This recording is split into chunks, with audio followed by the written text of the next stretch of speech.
Ngayon tayo ay magsisimula sa isang malalim na paglalakbay. Kasama si Archangel Chamuel, ang angel ng pag-ibig na may malambot na pink na liwanag na parang yakap ng isang mahal sa buhay tuwing umaga ng linggo pagkatapos ng misa. Ang puso mo ay puno ng pag-asa at pagmamahal dahil alam mong hindi ka nag-iisa sa mundong ito na puno ng ingay at mabilis na buhay. Pero kahit na maraming tao sa paligid mo, minsan pakiramdam mo ay mag-isa ka pa rin.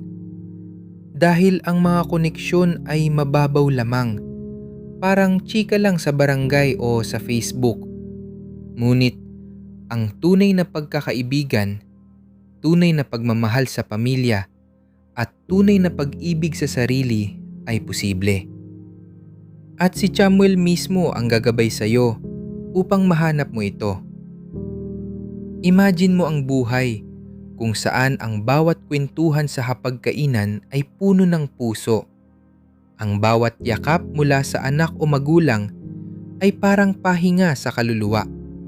At ang bawat araw ay nagsisimula sa pagmamahal sa sarili. Dahil alam mong ikaw ay anak ng Diyos na karapat-dapat sa pag-ibig. Kung nararamdaman mo ito sa puso mo ngayon, ay ilike mo ang video na ito, i-share sa iyong pamilya o barkada at isubscribe para mas marami pang kababayan ang makakatanggap ng ganitong mensahe ng pag-ibig. Si Archangel Chamuel ay ang angel na kilala bilang tagapagligtas ng pag-ibig. Hindi lamang sa pagitan ng magkasintahan, kundi sa lahat ng uri ng relasyon sa pagitan ng magkakaibigan sa pamilya at higit sa lahat sa pagitan mo at ng iyong sarili.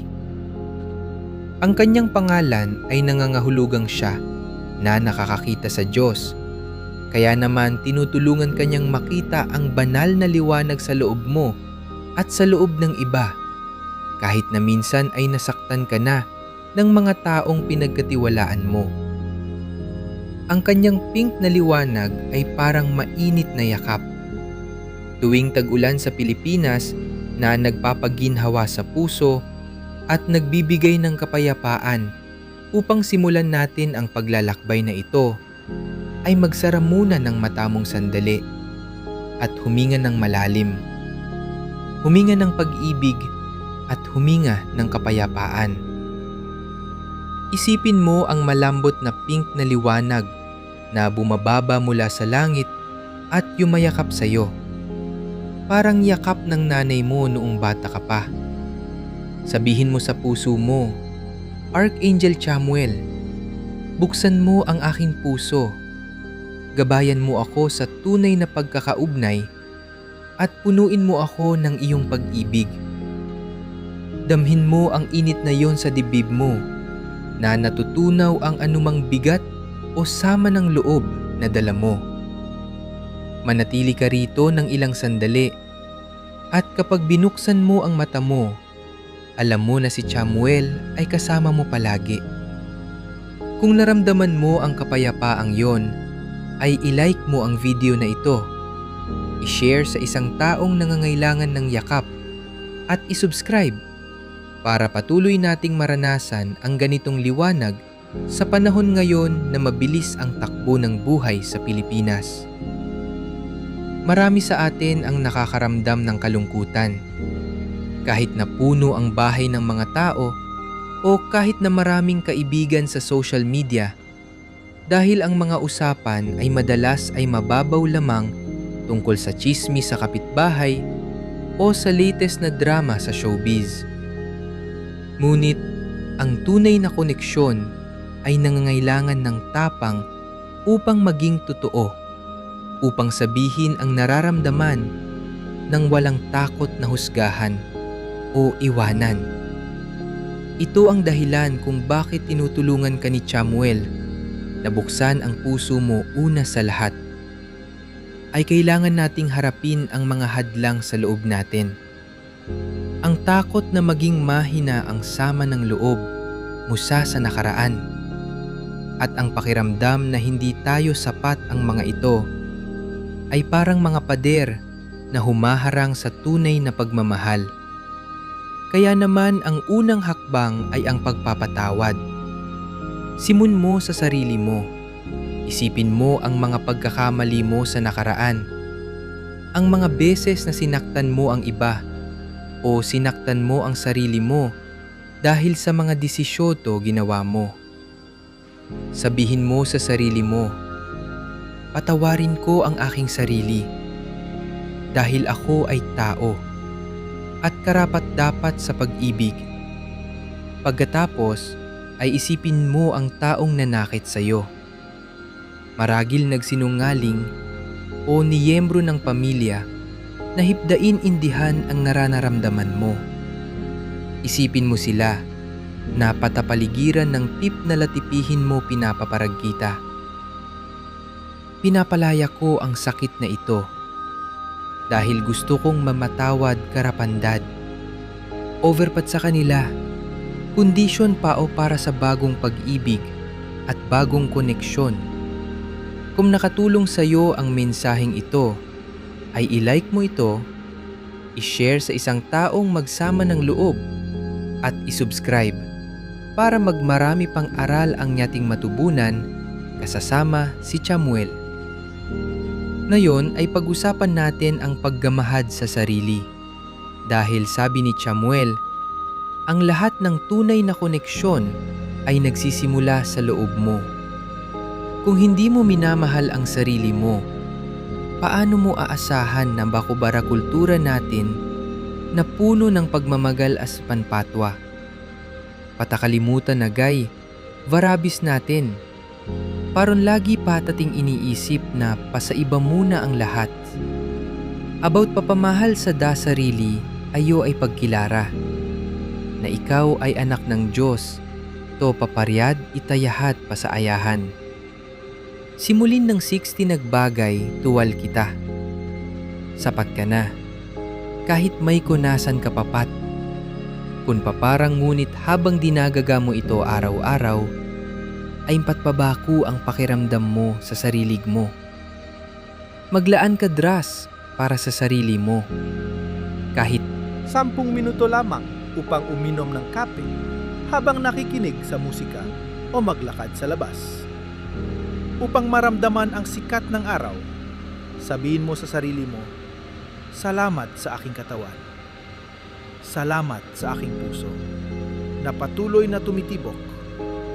Salamat sa aking kakayahang magmahal at magmahalin muli. Gamitin mo rin ang mga affirmation na ito araw-araw. Ako ay karapat-dapat sa pag-ibig. Ako ay buo at mahalaga. Ang aking puso ay bukas sa tunay na koneksyon. Ang liwanag ni Chamuel ay sumasama sa akin palagi. Ulitin mo ito ng may puso at makikita mo kung paano nagbabago ang iyong enerhiya na nakakaakit ng mga taong tunay na nagmamahal sa iyo.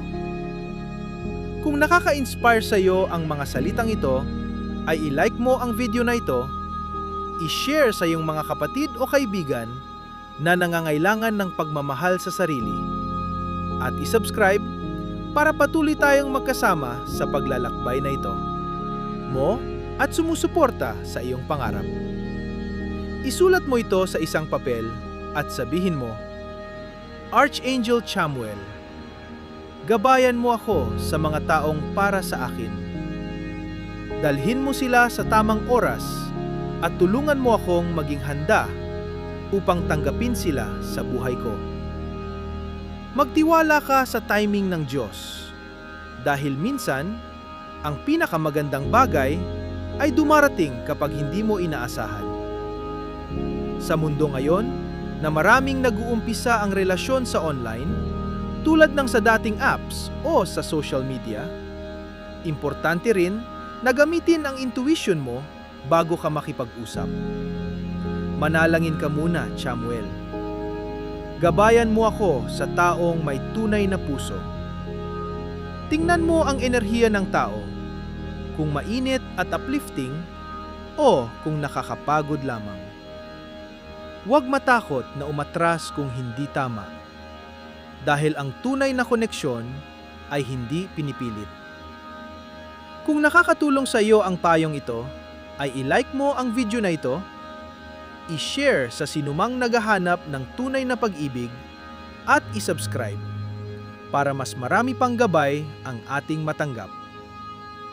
Kapag nahanap mo na ang mga taong ito na parang soul connection, ay importante na alagaan mo ang relasyon na yon. Kahit na ang pinakamalalim na pagkakaibigan o pag-ibig ay dumadaan sa pagsubok tulad ng tampuhan o hindi pagkakaunawaan. Sabi ni Chamuel, ang susi sa pagpapanatili ng pagkakasundo ay ang bukas na komunikasyon at ang pag-unawa. Kapag may problema, ay huminto muna at manalangin. Chamuel, bigyan mo kami ng habag at karunungan upang mag-usap ng may pagmamahal. Makinig ng buong puso, hindi lamang sa salita, kundi sa nararamdaman. Din magsalita ng may pag-ibig, hindi para manalo sa argumento, kundi para maghilom ang sugat.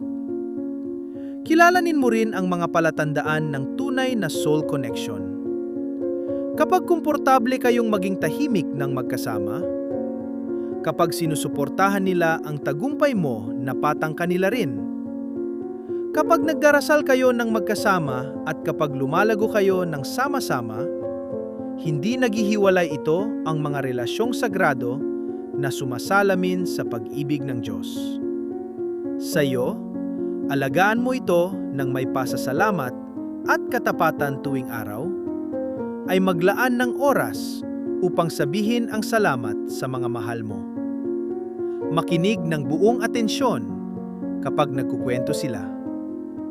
Mag-check-in kung kumusta sila at kung paano mo matutulungan, at higit sa lahat, yakapin mo sila ng madalas. Dahil tayong mga Pilipino ay mahilig sa yakap na nagpapahayag ng pagmamahal ng walang salita. Kung nararamdaman mo ang init ng mensaheng ito, ay i-like mo ang video na ito, i-share sa iyong pamilya o sa iyong pinakamalapit na kaibigan, at i-subscribe para patuloy nating pagyamanin ang ating mga puso kasama si Chamuel. Ngayon ay oras na upang tapusin ang paglalakbay na ito ng may malalim na pasasalamat. Isara mo muna ang mata mo. Huminga ng malalim at isipin ang tangpagad ni Chamuel na pumupuno sa buong katawan mo. Mula ulo hanggang paa, narinig mo ang kanyang malambot na tinig. Minamahal kita, anak. Buksan mo ang iyong puso dahil ang pag-ibig na hinintay mo ay nandito na, nagsisimula ito sa iyong sarili at dadalo ito sa lahat ng relasyon mo. Damhin mo ang pagpapala na ito na nag-aangkor sa iyong puso na puno ng kapayapaan, tiwala at pag-ibig. Dalhin mo ito sa bawat araw mo sa pamamagitan ng pagmumuni-muni, pagdarasal, o sugeng pagsabi o patanyang pangalan. Alam mo na hindi ka nag-iisa dahil si Chamuel ay laging kasama mo at ang Diyos ay laging nanonood sa iyo na tiyamahal. Salamat sa pagiging kasama mo sa paglalakbay na ito. Kasano si Archangel Chamuel.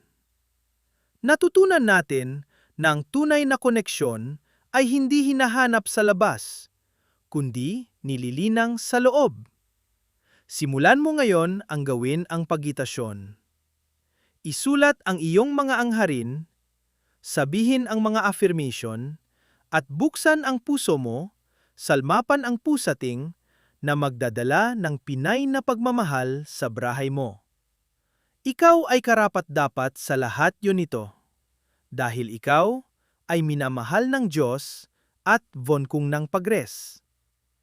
Ang mensahe na ito sa iyong puso ay i-like mo ang video na ito.